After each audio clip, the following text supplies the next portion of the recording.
एक बात है, बहुत देर से देख रहा हूं, ताली बजाने में भी माता जी आ गए। बोलो ठाकुर जी महाराज की, बोलो ठाकुर जी महाराज की, बोलो नांद्री बस्ती की। नांद्री गांव के वो आसपास से पधारे सभी पंच पटेलों, मेरी प्यारी माताओं, युवा साथियों, प्यारे बच्चों, मंच पर विराजमान अतिथिगण, हमारे संत महोदय, आज आपके गांव में आयोजित इस पथ दंगल के कार्यक्रम में आपने एक ऐसे बेटे को बुलाया है मुख्य अतिथि के रूप में जो राजनीतिक तौर पर किसी पद पर नहीं है, ना एमएलए हूं ना एमपी हूं, फिर नांद्री से इस बहुत बड़े गांव में आपने मुझे बुलाया, जिस तरह से मैंने मेरा स्वागत किया, सत्कार किया, उसके लिए मैं आप तमाम लोगों को बहुत बहुत धन्यवाद देता हूं, नमस्कार देता हूं।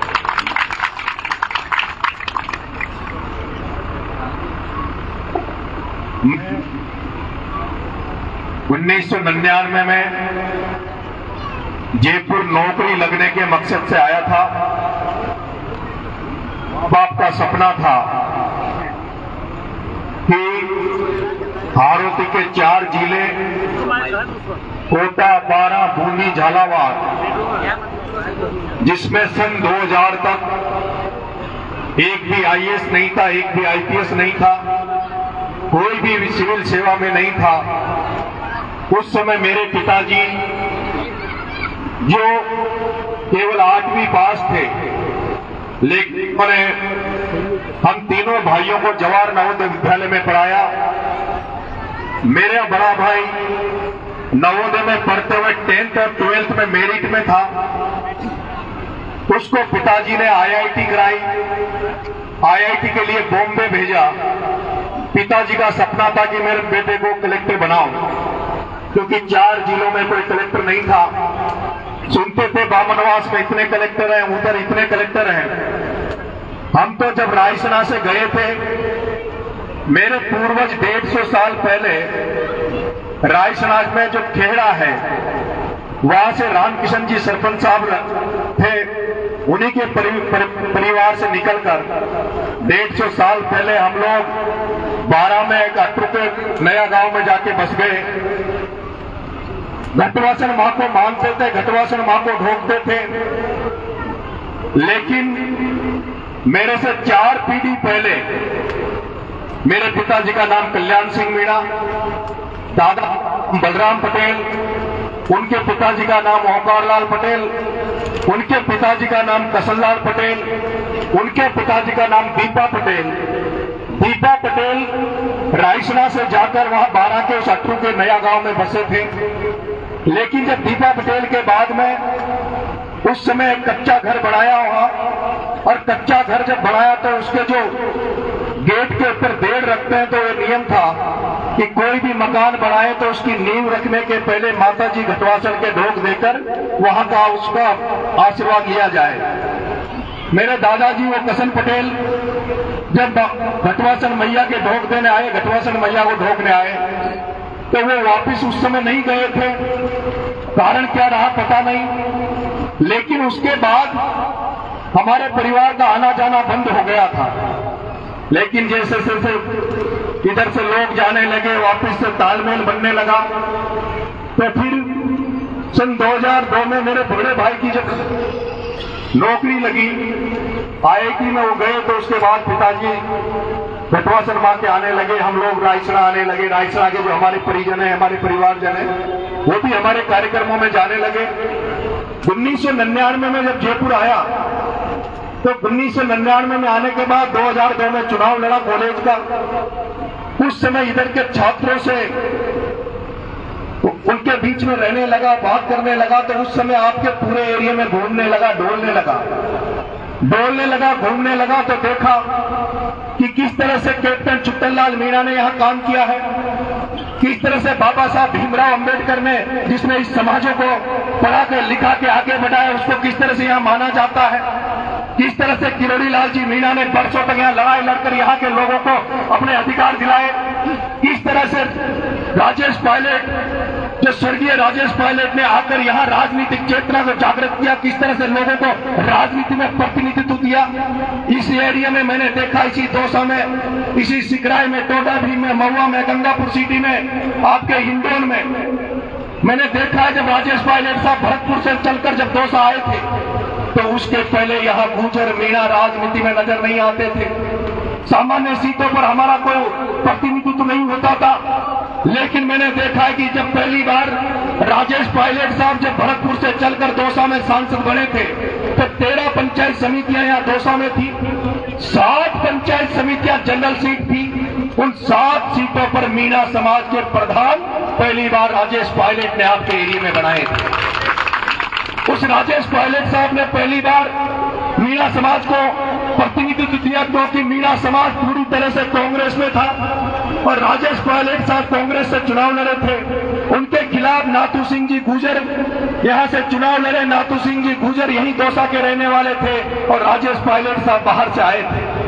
गुर्जर समाज नाथू सिंह जी गुर्जर के साथ खड़ा था, मीणा समाज पूरी ताकत से राजेश पायलट साहब के साथ खड़ा था और उसी का परिणाम यह रहा कि राजेश पायलट साहब ने भी मीणा समाज को राजनीतिक प्रतिनिधित्व देने में कहीं कंजूसी नहीं की। राजेश पायलट साहब की देन थी कि बांदीकुई में, जिस बांदीकुई में कभी मीणा एमएलए नहीं बनता था, मीणा कभी चुनाव लड़ने की सोचता नहीं था, उस बांदीकुई में 1998 में मुरारी लाल जी की पत्नी सविता मीणा को बसपा से चुनाव लड़ाया। जब उसको टिकट नहीं मिला तो बसपा से चुनाव लड़वाकर और उसकी मदद करी। उस समय मुरारी लाल जी की घरवाली चुनाव हार गई थी, लेकिन उनको अगली बार मदद की बसपा से और उसको एमएलए बनाया। राजेश पायलट ने डायरेक्टली इनडायरेक्टली किसी भी तरह से जैसे भी उनका बस चला हमारे लोगों को प्रतिनिधित्व देने का काम किया। ये राजेश पायलट साहब की चेतना और जागृति थी कि जिसकी आज ये है कि आज अगर माधोपुर में चले जाओ तो मीणा वहां का सांसद है, दौसा में चले जाओ तो मीणा वहां का सांसद है। आज भी यहाँ जिनका वोट है वही एमएलए है। चाहे माली समाज बांदीकुई में माली समाज है तो सैनी समाज का व्यक्ति एमएलए है। चाहे आप किसी भी एट में चले जाओ, गंगापुर सिटी में रामकृष्ण मीणा जी एमएलए है। दौसा में एक जनरल सीट पे, एक सामान्य सीट पर एक दलित का बेटा टीसी देरवा एमएलए है। अगर राजनीति में स्थापित हो जाएंगे तो ये भी किसी न किसी दिन वो एक मुकाम प्राप्त करेंगे। आपके बेटे ने राजस्थान विश्वविद्यालय में वो सब किया जो राजेश पायलट ने पूर्वी राजस्थान में किया। आपके बेटे ने राजस्थान विश्वविद्यालय में वो सब किया जो लालू प्रसाद यादव ने बिहार में किया। आपके बेटे एक बार तो मुझे मार के पटक दिया था, मंडावर मार के मुझे मंडावर में पटक दिया था। एक बार मैं सत्याग्रह आंदोलन किसानों के लिए लड़ाई लड़ने आपकी इसी दौसा की धरती पे आया तो गांधी जी मूर्ति में माला 2017 में पहनाया था तो मेरी पूरी पीठ यहाँ पे पुलिस ने लाठियों से, बारह की धरती से। आप लोग उस 12 के बारे में पता करो, कोटा बूंदी के बारे में पता करो। हम लोग क्या है, हम पंचायत समिति का टिकट मांगते हैं, जिला परिषद का टिकट मांगते हैं, एमएलए का टिकट मांगते हैं, सांसद का टिकट मांगते हैं। वो लोग उनकी इच्छा होती है, उनके मन में भाव सब देखते हो। राजनीति के बिना कुछ नहीं है, राजनीति के बिना कुछ नहीं है। वो सुधांशु पंत मुख्य सचिव होगा लेकिन चलेगी तो भजन लाल की। राजस्थान आज यहाँ पे दौसा का जो कलेक्टर होगा, एसपी होगा, वो कलेक्टर वो 7 बार जाता है, 7 बार एमएलए, अभी भी वो एमएलए लगातार। एक प्रमोद जैन भाया जो फलोदी से आता है, फलोदी से आके 12 जिले का मालिक बन जाता है।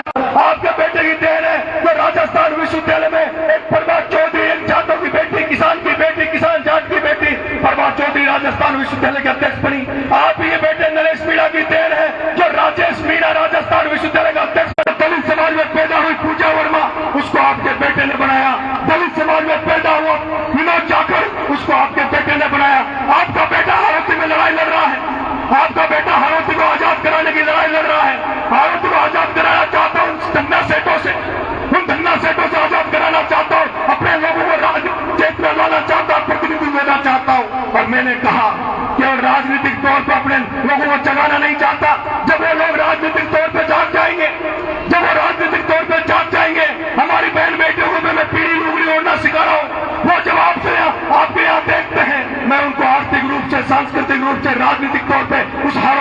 को मजबूत करना चाहता हूं, जो परसों पहले आप ही लोगों में से निकल कर वहां जाकर बस गए, जो मध्य प्रदेश तक बसे हुए।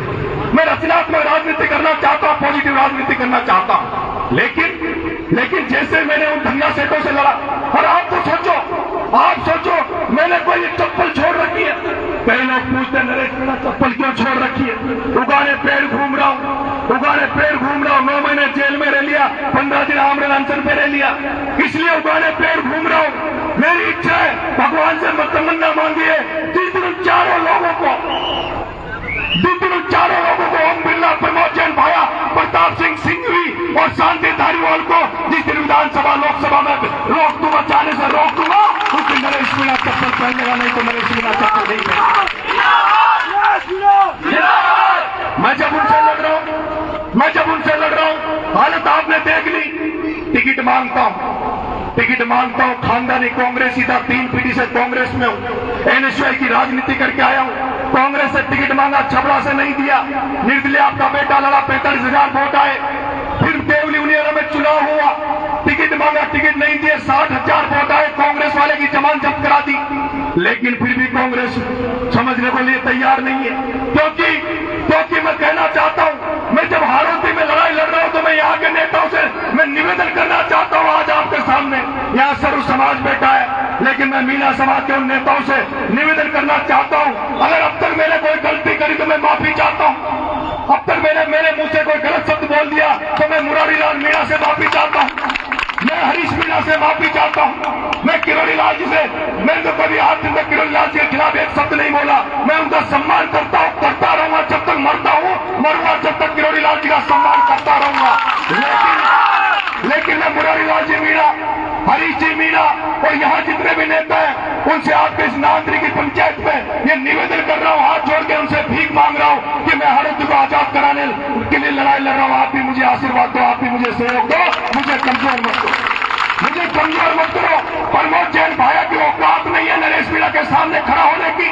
अरे वो ओम बिरला, वो राजेश का 3रे नंबर पे बैठा ओम बिरला, वो ओम बिरला को नींद हराम कर दी थी, 40,000 से जीतने दिया। आपके बेटे ने मात्र 40,000, आपके बेटे ने मात्र 40,000 से जीतने दिया।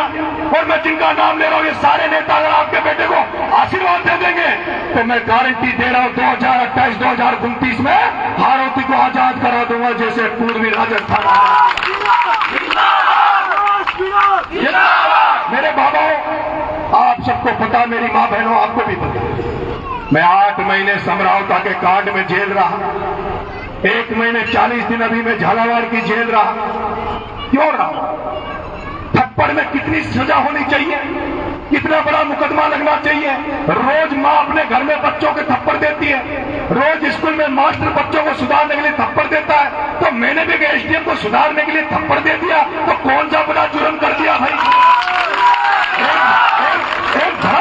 एक भ्रष्ट, एक तानासा, एक दादागिरी करने वाला अगर मैंने एसडीएम में थप्पड़ दे दिया तो कौन सा गुनाह कर दिया? अरे एसडीएम तू तो क्या, अगर तेरी जगह सुधांशु पंत भी गलत करेगा तो सुधांशु पंत के भी थप्पड़ नरेश मीणा दे। लेकिन मुझे जो जुर्म मैंने किया, मैंने गलती की, मैं गलती को मानता हूं, मैंने थप्पड़ दी, वो गलती थी। लोकतंत्र में इस तरह की घटना जायज नहीं है, लेकिन मुझे सजा उतनी मिलनी चाहिए थी जितनी मैंने गलती करी। गलती 323, 341 की धारा मेरे पर लगनी चाहिए थी, लेकिन धारा लगाई 307 की धारा लगाई, कातिलाना हमला की मेरे पे धारा लगाई। मुझे 8 महीने जेल में रखा, छूटने नहीं दिया। वहां झालावाड़ में बच्चों का न्याय मांगने गया, मैं हॉस्पिटल में नहीं गया, लेकिन कह दिया कि आईसीयू में अंदर नरेश मीणा ने डिस्टर्ब किया, डॉक्टरों को इलाज करने से रोका।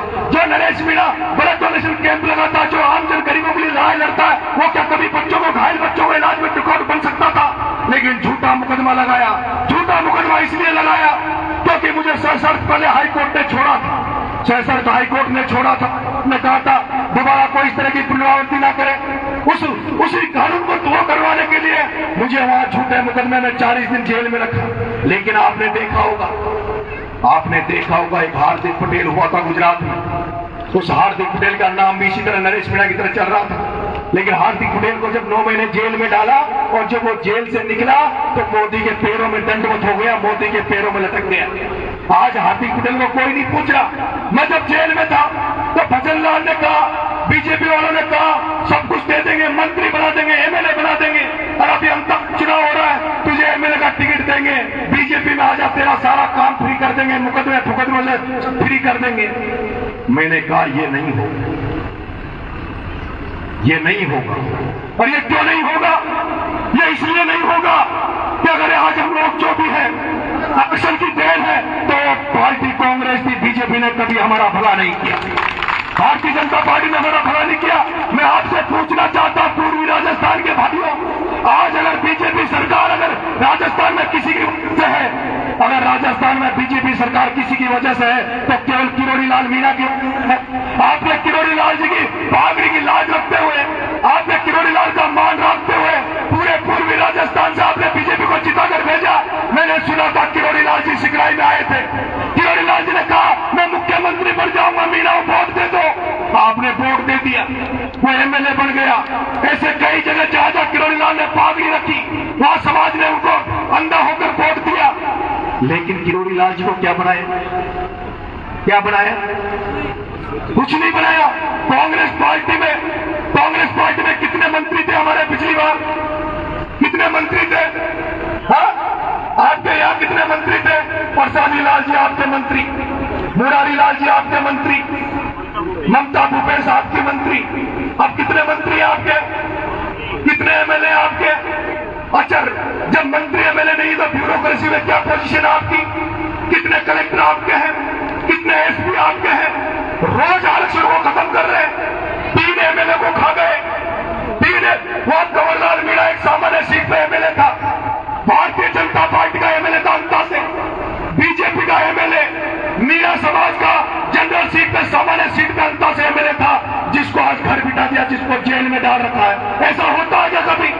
ऐसा होता है कि जिसकी सत्ता बीजेपी की सरकार में रहते हुए एक मीणा समाज का एमएलए था जनरल सीट पे, उसको जेल में डाल दिया, उसको हटा दिया। इसलिए आपका बेटा, जब आपके बेटे के पास वो पड़ा है तो आपके बेटे ने कहा मरते दम तक बीजेपी में नहीं जाऊं, चाहे कुछ भी हो जाए, चाहे किसी भी रक्त में गुजरना।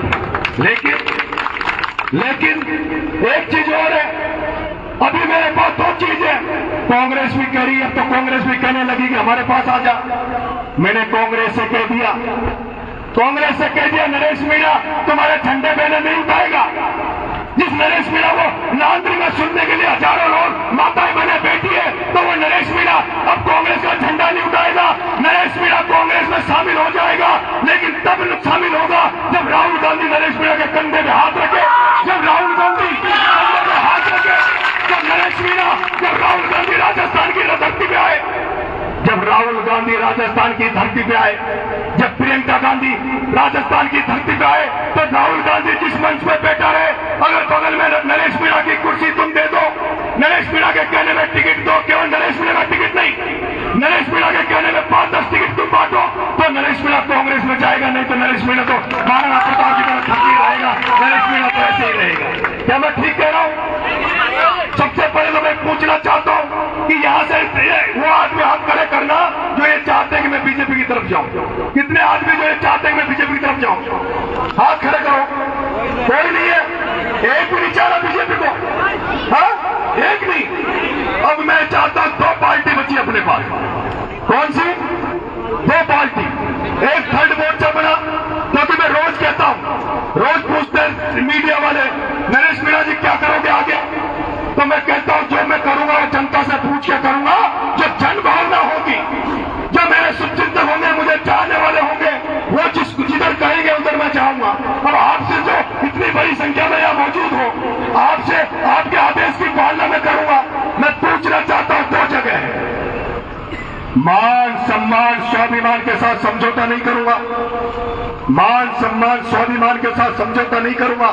जैसे महाराणा प्रताप ने अपने सम्मान स्वाभिमान को बचाने के लिए घास की रोटी खा ली थी, गढ़ किले छोड़ दिए थे, उसी तरह से नरेश मीणा कुछ बना के नहीं बना, लेकिन मान सम्मान के साथ समझौता नहीं करेगा। लेकिन मैं आपकी भावना जानना चाहता हूं, आज आपकी नांद्री के पंच पटेल माताओं आपकी भावना जानना चाहता हूं। कितने लोग मुझे कांग्रेस में देखना चाहते हैं? हाथ खड़े करो। 100%? हाँ, अच्छा, हाथ के नीचे कर लो। आप में से कितने लोग ये चाहते हैं कि मुझे कांग्रेस टिकट भी नहीं दे, मान भी नहीं दे, सम्मान भी नहीं दे, और उसके बाद भी मैं कांग्रेस में रहूं? ऐसे हाथ खड़े करो। मेरे मान भी नहीं दे, कांग्रेस टिकट भी नहीं दे, मान भी नहीं दे, सम्मान भी नहीं दे, और फिर भी मैं कांग्रेस में जाऊं? हाथ खड़े करो। कितने लोग हैं ऐसे? अगर मेरा मान सम्मान नीचा हो तो जाऊं कि नहीं जाऊं? जोर से होना में जवाब दो। नहीं जाना ना? मैं आपसे कहना चाहता हूं पटेल, मैं कहना चाहता हूं राजस्थान की राजनीति में 13% आदिवासी है। कितने परसेंट? 13% आदिवासी है, 7% मीणा समाज है, 6% वो भील समाज है जिनके लिए मैं लड़ाई लड़ रहा हूं अभी। 13% में से 7% हमारी संख्या, लेकिन आज एक भी मीणा कांग्रेस में खुद के टिकट के अलावा दूसरे का टिकट नहीं दिला सकता। सही बात है कि नहीं है? सही। एक भी नेता बता दो जो खुद के टिकट के अलावा दूसरे का टिकट दिलाता हो। सचिन पायलट साहब 40-50 टिकट बांटते हैं। कितने टिकट बांटते हैं? 40-50 टिकट बांटते हैं। कौन? सचिन पायलट साहब। अशोक चांदना 7 टिकट बांटता है, 7। वो प्रमोद जैन भाया 500 वोट लिए 7 टिकट बांटता है। भौर सिंह अलवर के राजा भौर साहब जितेंद्र सिंह जी वो अलवर में टिकट बांटते हैं। डोटासरा जी टिकट बांटते हैं, गहलोत साहब टिकट बांटते हैं, सीपी जोशी टिकट बांटता है। एक तो मीणा बता दो जो खुद के टिकट के अलावा टिकट बांट रहा हूं। बांटते हैं क्या? सारे वोट अपन ठोके, कांग्रेस को अपन जिंदा रखें, और कांग्रेस में अपना है क्या सामान? कितने टिकट है, क्या दे रही है? इसलिए मैं कह रहा हूं कांग्रेस में जाने के लिए तैयार हूं। कांग्रेस में पैदा हुआ, पिताजी ब्लॉक अध्यक्ष रहे। आज भी मेरी धड़कन कांग्रेस के लिए धड़कती है। तड़पता हूं कब मुझे कांग्रेस मौका दे दे, तब मुझे कांग्रेस अपनी जगह बिठा ले। लेकिन 25 साल से कांग्रेस से टिकट मांग रहा हूं, कांग्रेस मुझे मौका नहीं दे रही। लेकिन अब मैंने भी कह दिया कि अगर कांग्रेस में उसी दिन चला जाऊंगा जिस दिन राहुल गांधी बगल में बिठा के सम्मान दे देगा और मेरे कहने पर टिकट मार देगा। कितना बड़ा दुर्भाग्य है। मैं किसी व्यक्तिगत नहीं कहना चाहता, लेकिन 3 सामान्य सीटों पर 3 एमएलए जिनको हमने एमएलए बनाया, 3 सीटें हमारी घर बैठे चली गई। अगर मुरारी लाल जी मीणा साहब, हरीश जी मीणा साहब, ये राजनीतिक चेतना के लिए मैं कह रहा हूं, मैं बुराई नहीं कर रहा। हरीश जी मीणा साहब और मुरारी लाल जी मीणा दोनों एमएलए थे, फेक नहीं थे, फेक नहीं थे, और दोनों सामान्य सीटों पे थे, दोनों सामान्य सीटों पे थे। कंवर लाल जी मीणा भी सामान्य सीटों में थे। अगर हरीश जी मीणा और मुरारी लाल जी मीणा ये कहते थे कि भाई हम तो एमएलए हैं, हमारी जगह कोई 2 दूसरों को टिकट दे दो, क्या 2 दूसरों को टिकट दे दो, वो एमएलए भी रहते, और 2 नए लड़के, मुझे नहीं, मैंने कहा था भाई देवली उड़ेरा में नमोनाथ जी को टिकट दे दो। मैंने कहा था, हरीश जी से कहा था कि भाई आप मतलब नमोनाथ जी को टिकट दे दो, मेरे को पसंद नहीं कर रहे तो। मुरारी लाल जी किसी और को दिला देते तो सामने अच्छे व्यक्ति को, तो दो जगह फायदा हो जाता ना, नुकसान हो गया। आगे भी मैं यही कह रहा हूं, अच्छे लोगों को लाओ, राजनीति में जो परिवर्तन कर सके, बदलाव कर सके, जो जागृति राजनीति में लाए, ऐसे लोगों को लाना पड़ेगा। ऐसे लोगों को राजनीति में वोट मत दो जो केवल एमएलए बनकर, एमपी बनकर, जब कांग्रेस के ऊपर के नेता कहते कल धरना देना तो 10-20 लोगों को इकट्ठा करके कलेक्टर में नारे लगा दे, और जब जनता को जरूरत पड़े, जनता ढूंढे तो नजर नहीं आए, ढूंढे नहीं। मैं आपसे कहना चाहता हूं, आज मेरे पर जो प्रताड़ना की जा रही है, भजनलाल सरकार के बीच में बीजेपी सरकार जिस तरह से मेरे पीछे पड़ी हुई है, मेरे परिवार को परेशान किया जा रहा है, मेरे को परेशान किया जा रहा है, मेरे साथ वालों को परेशान किया जा रहा है। मेरे साथ के जो 10-20 सरपंच है, नए लड़के, एक सरपंच अभिषेक मीणा सकीपुरा बामनवास का, उसकी आईडी बंद कर रखी है, उसको सरपंचाई नहीं करने दे रहे। एक सरपंच है विजय मीणा सवाई माधोपुर में, अभी मैंने सवाई माधोपुर में गया, उसने मेरा स्वागत कर दिया, माला पहना दी, उस सरपंच की आईडी बंद कर दी। मैं कहना चाहता हूँ डर किस बात का है? उन नेताओं से आग्रह करूंगा कि मैं तो समाज के लिए लड़ना चाहता हूं, समाज का नाम रोशन करना चाहता हूं, समाज को गौरवान्वित महसूस करना चाहता हूं। जिस दिन मैं गलती करूं, समाज जूती उठाकर मेरे दे दे, मैं तो आज के तो जो समाज मेरे वहां आदेश कर रहा है वही पालना कर रहा हूं। समाज मेरे से बीच में नाराज हो गया था, समाज नाराज हो गया था, रोज जेल जाता है, रोज वो करता है। मैंने तो कोई कर्म तो ऐसा किया नहीं जो मैं जेल जाऊं, लेकिन फिर भी जेल में डाल दिया था।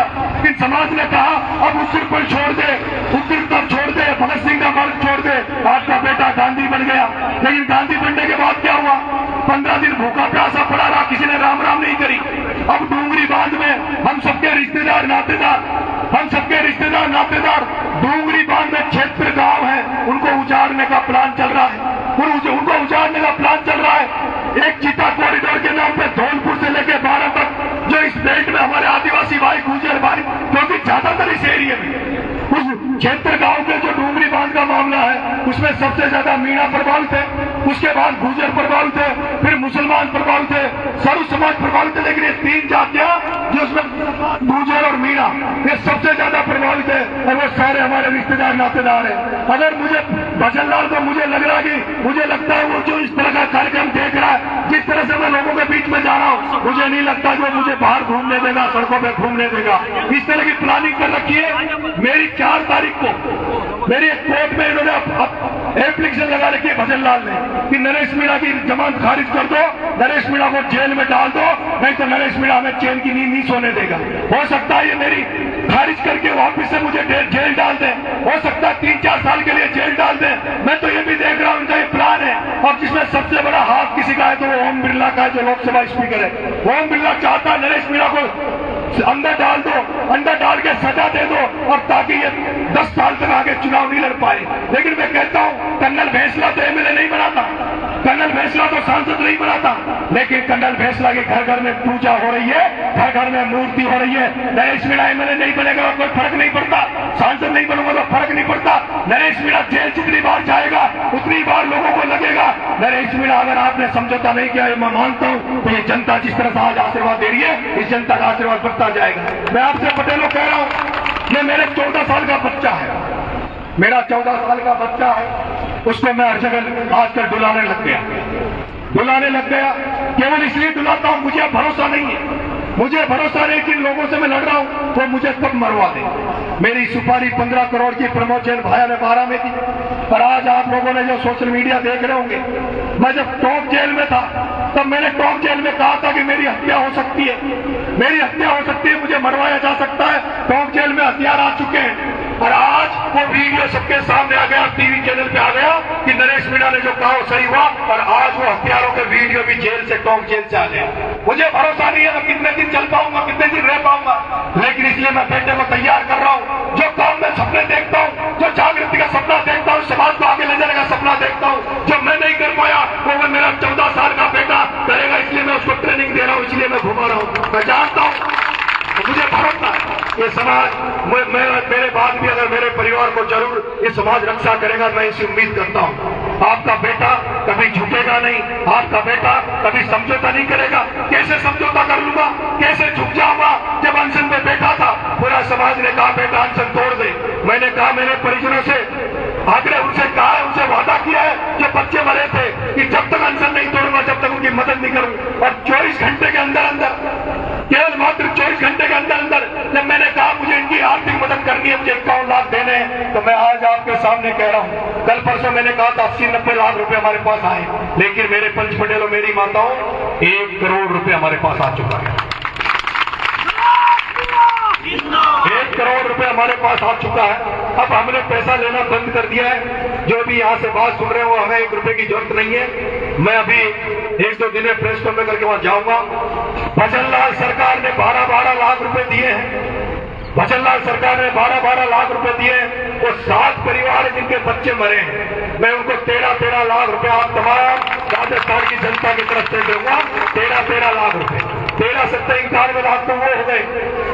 91 लाख तक 7 जनों को 13-13 लाख हो गए, और फिर 9 लाख रुपए बचेंगे। वो 9 लाख रुपए मैं उन घायलों को दूंगा। 13 लाख 91 लाख को जिनके बच्चे मरे हैं उनको दूंगा, और 9 लाख रुपए जो घायल बच्चे हैं उनके परिजनों को दूंगा। और ये जो सहयोग दिया तमाम लोगों ने, उनके लिए मैं धन्यवाद दूंगा।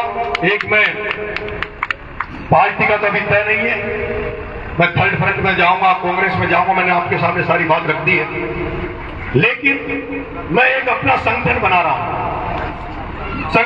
हूं जिसका नाम है भगत सिंह सेना। वो भगत सिंह सेना में युवा रहेंगे, भगत सिंह सेना में युवा रहेंगे, और भगत सिंह सेवा संगठन। 2 ग्रुप बना रहा हूं, एक भगत सिंह सेना और एक भगत सिंह सेवा संगठन। भगत सिंह सेवा संगठन में मैं लोग हैं जो 50 साल से ऊपर लोग हैं, जो बुजुर्ग लोग हैं, उनको हम भगत सिंह सेवा संगठन से जोड़ेंगे। ये भगत सिंह सेना और भगत सिंह सेवा संगठन ये शिक्षा पर काम करेगा, भ्रष्टाचार के खिलाफ काम करेगा। आज राजस्थान में नशाखोरी जिस तरह से बढ़ रही है, इसमें का इस तरह से प्रचलन हो रहा है, नशा का प्रचलन हो रहा है, उसके खिलाफ मैं तमाम राजस्थान में प्रत्येक कोने में जाऊंगा और उसके सदस्य बनाऊंगा।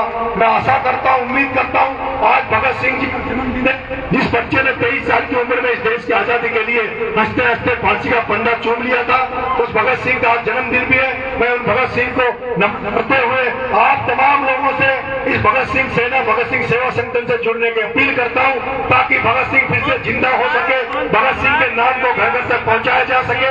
मैं चाहता हूं उस भगत सिंह 23 साल के युवा को हर जगह, आपने देखा होगा भगत सिंह की मूर्ति बहुत कम नजर आती है, हम भगत सिंह की मूर्तियां भी लगाएंगे। शहीद दिवस 23 मार्च को भगत सिंह का शहीद दिवस होगा, उस समय हम 23 मार्च को राजस्थान में बहुत बड़ी भगत सिंह के शहीद दिवस में सभा भी करूंगा और सभा के समय ब्लड डोनेशन कैंप भी लगाऊंगा। मुझे उम्मीद है आपका आशीर्वाद, आपका सहयोग जो मुझे मिल रहा है वो आगे भी मिलता रहेगा। आपको भरोसा देता हूं मेरी माता बहनों, मेरे बुजुर्गों, मेरे माता बहनों, मेरे बुजुर्गों में आपको भरोसा देता हूं। मैंने घर में केवल एक ही बात सीखी है, गांव में कहावत थी वो सीखी है, वो है भूत सपूत तो क्यों धन संचय और भूत कपूत तो क्यों धन संचय। जिंदगी में कोई लालच नहीं है, कोई मोह नहीं है, लालच और मोह है तो केवल एक ही बात का है, ऐसा काम करूं जो मरने के बाद लोग याद करें। मैं जब शमशान घाट पे जाऊं तो जनता याद करे, मरने के बाद मुझे याद करे। आप तमाम लोगों ने मेरी इतनी सारी लंबी देर से बात सुनी, उसके लिए मैं बहुत बहुत धन्यवाद देना चाहता हूं और झंडू भाई साहब से अपील करता हूं, मैं ये जो जन जागरण का जो काम चला रहा हूं, इसमें भी आपके आशीर्वाद सहयोग की मुझे अपेक्षा है। आपका हर जगह मुझे सहयोग मिलेगा, आशीर्वाद मिलेगा। बहुत बहुत धन्यवाद। राम राम। धन्यवाद। मैं नरेश मीणा जी से निवेदन करना चाहूंगा 5 मिनट के लिए हमारे बीच में बैठे रहें, क्योंकि माता दीन जी पनियार साहब MRDS ग्रुप के CMD और राजस्थान के सबसे बड़े भामाशाह वो पधार चुके हैं, 2 ही मिनट में हमारे बीच में आने वाले हैं और उनका विशेष आग्रह है कि वो नरेश मीणा जी से मिल के जाएंगे, मिलेंगे उनसे। और मैं आप सभी ग्रामवासियों से भी निवेदन करना चाहूंगा कि आप बैठे रहें। हेलो, अभी आप मेरे साथ जो साथी आए, मैं आज अभी घटनासन मैया के भोग देके आज रात को रायसेना रुकूंगा, तो रायसेना वालों की तरफ से निमंत्रण है। सभी जो मेरे साथ जो जयपुर से आए वो सब रायसेना रुकेंगे रात को। बहुत अच्छा लगा YouTube पे